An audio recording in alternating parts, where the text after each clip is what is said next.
आज की वीडियो में मैं आपको बताऊंगा कि ये बाइक मैंने पिछले 6 महीने से स्टार्ट नहीं की। तो आप देख सकते हैं इसमें डस्ट भी लग गया है और चूँकि ये अंदर खड़ी है इस वजह से उम्मीद करता हूँ कि ये स्टार्ट होनी चाहिए, लेकिन मैं देखता हूँ कि ये स्टार्ट होती है या नहीं। मैंने इसका कवर हटा दिया है।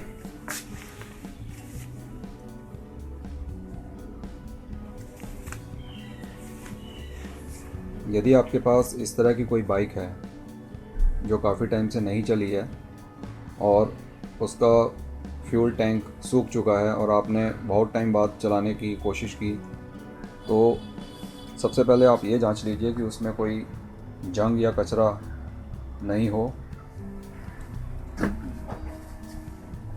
उसके बाद आपको इस पाइप को बाहर निकाल लेना है और इस टैप को ओपन कर लेना है। अगर कचरा होगा तो वो कार्बोरेटर में जाने से बच जाएगा और यहीं पर ही रिलीज़ हो जाएगा।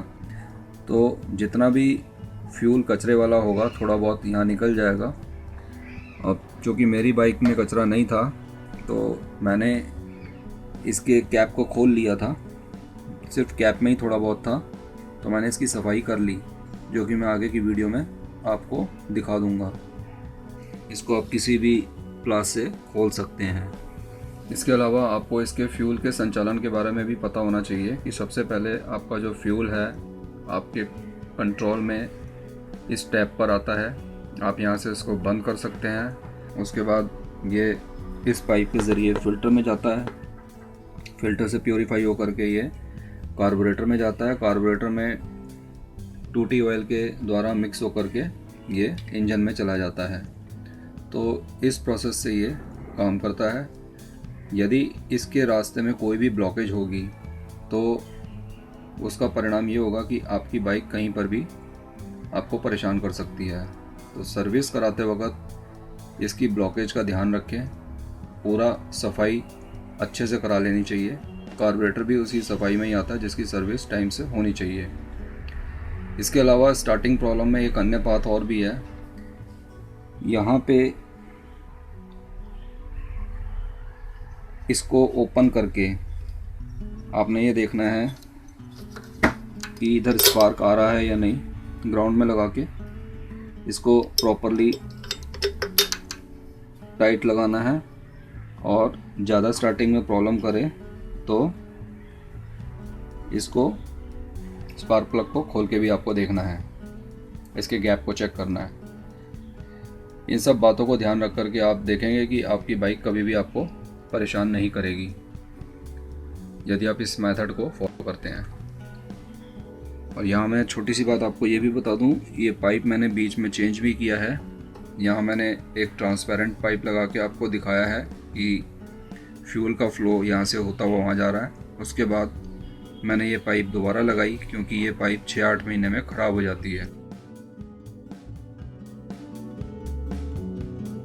तो सबसे पहले बाइक में फ्यूल चेक कर लेता हूँ। उसके लिए टैंक के कैप को खोल के चेक करता हूँ कि बाइक में फ्यूल है या नहीं।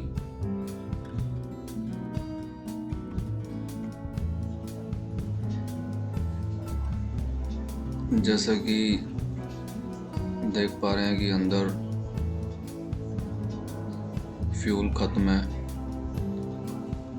थोड़ा बहुत मुझे उस स्थान पर दिख रहा है। चलिए डाल के देखते हैं इसका क्या रिएक्शन है।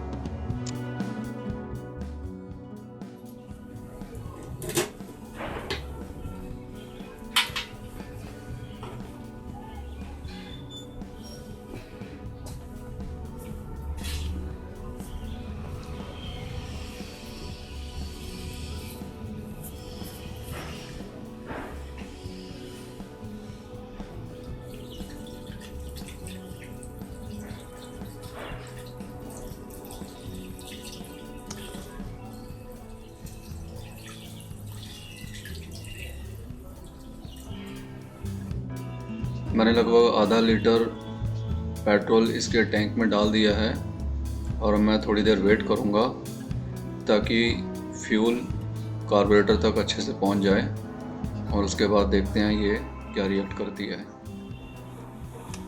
ये बोतल ज़्यादा ओवर होने की वजह से फ्लो हो गई।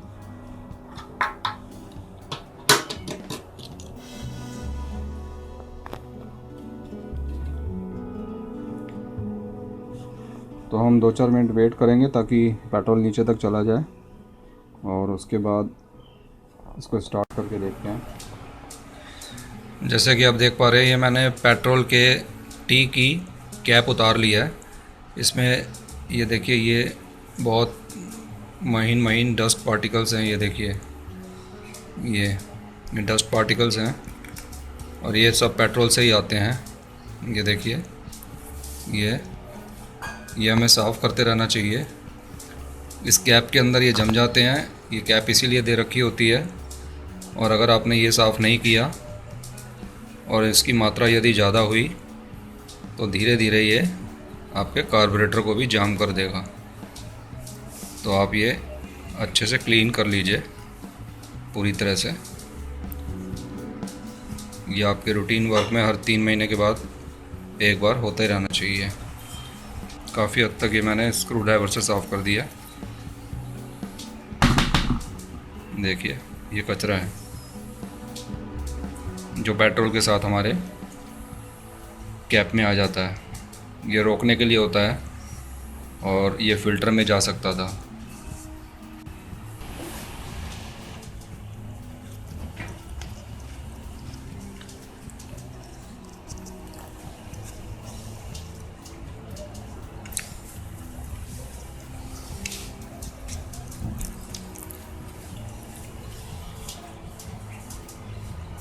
ये साफ़ हो गई है और ये मैंने ट्रांसपेरेंट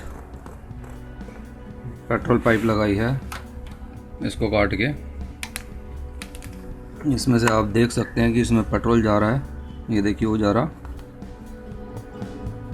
ये देखिए जा रहा ना, यहाँ से फ़िल्टर में जा रहा है और अब लीकेज नहीं है इसकी कहीं पे भी। और इसकी मैंने ये पाइप चेंज कर दी है क्योंकि ये 6 महीने के अंदर एक बार चेंज हो जानी चाहिए।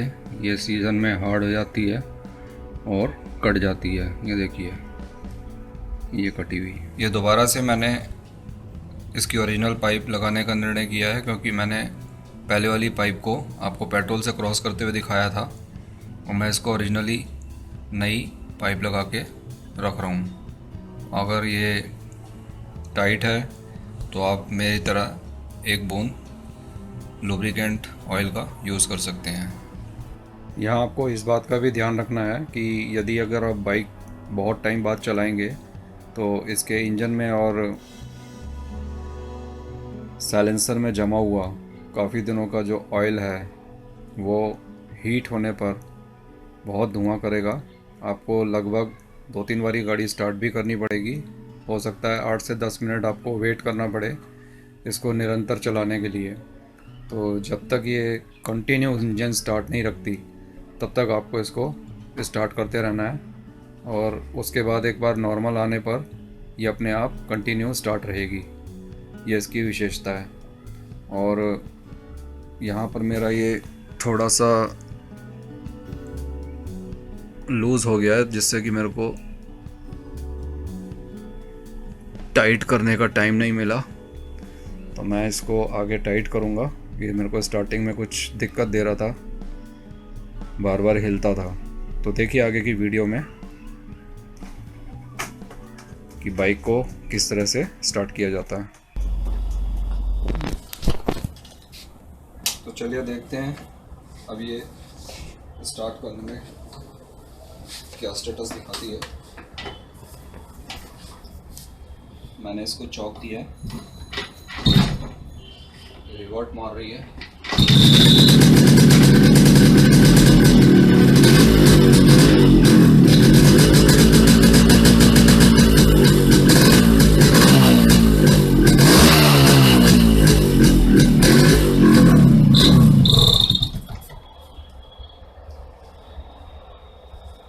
इसका लूज हो गया है।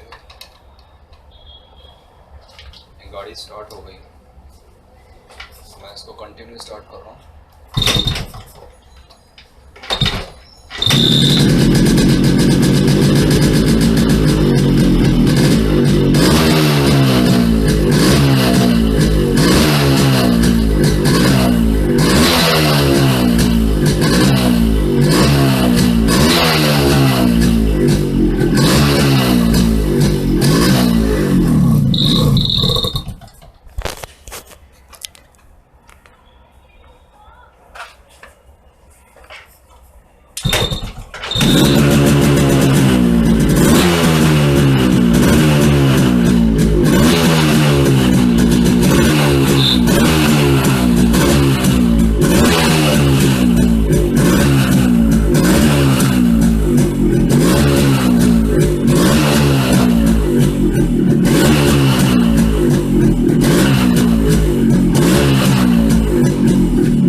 जैसा कि आप देख पा रहे हैं ये स्टार्ट तो हो गई है और काफ़ी धुआं दे रही है।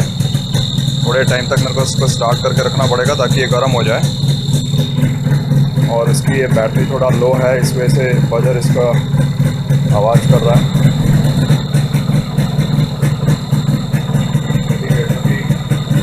इंडिकेटर भी लो जल रहे हैं।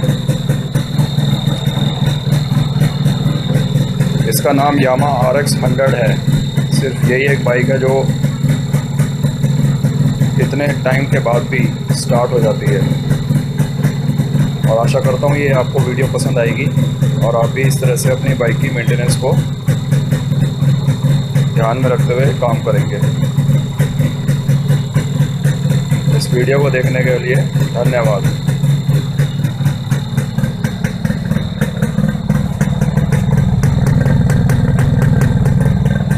धुआं कम हो रहा है। अब बाइक कंटिन्यू स्टार्ट चल रही है।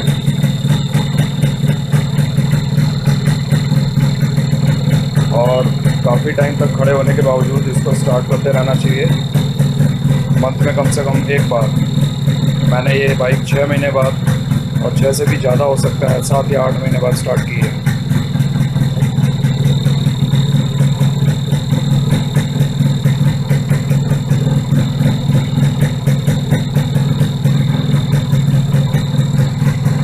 और अब इसकी थोड़ी सर्विस भी रिक्वायर्ड है, यानी कि वॉशिंग। तो मैं इसको टाइम मिलने पर वॉश करूँगा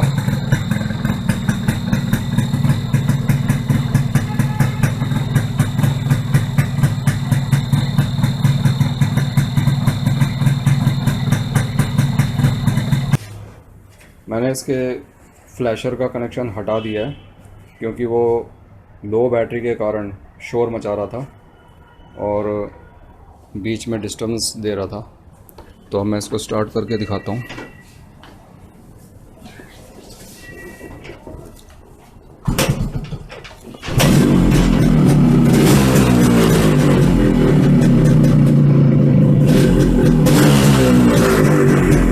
अब आप देख सकते हैं ये किसी भी तरह से फ्लैशर से आवाज़ नहीं खा रही।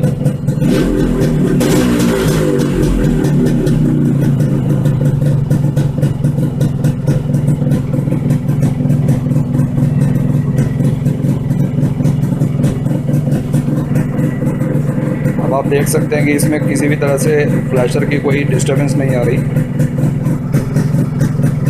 और इसमें काफ़ी टाइम से डस्ट भी हो गई है, ये आपको कम दिखेगी।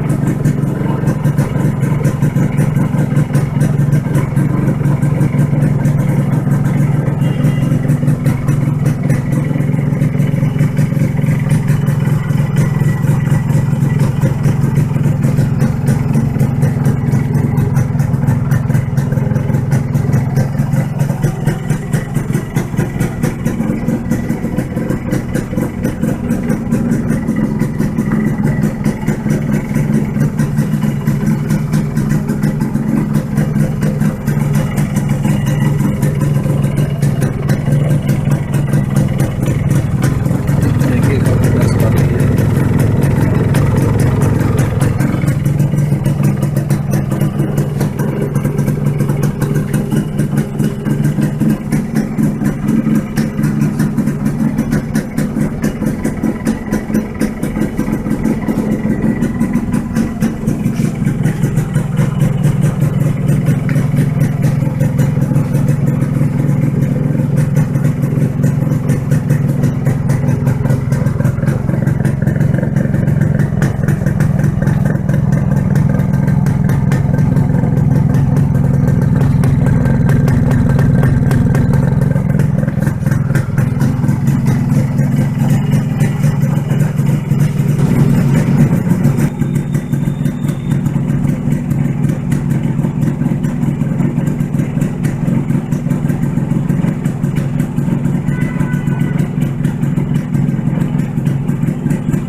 आप देख रहे हैं इसमें अब कोई धुआं नहीं निकल रहा।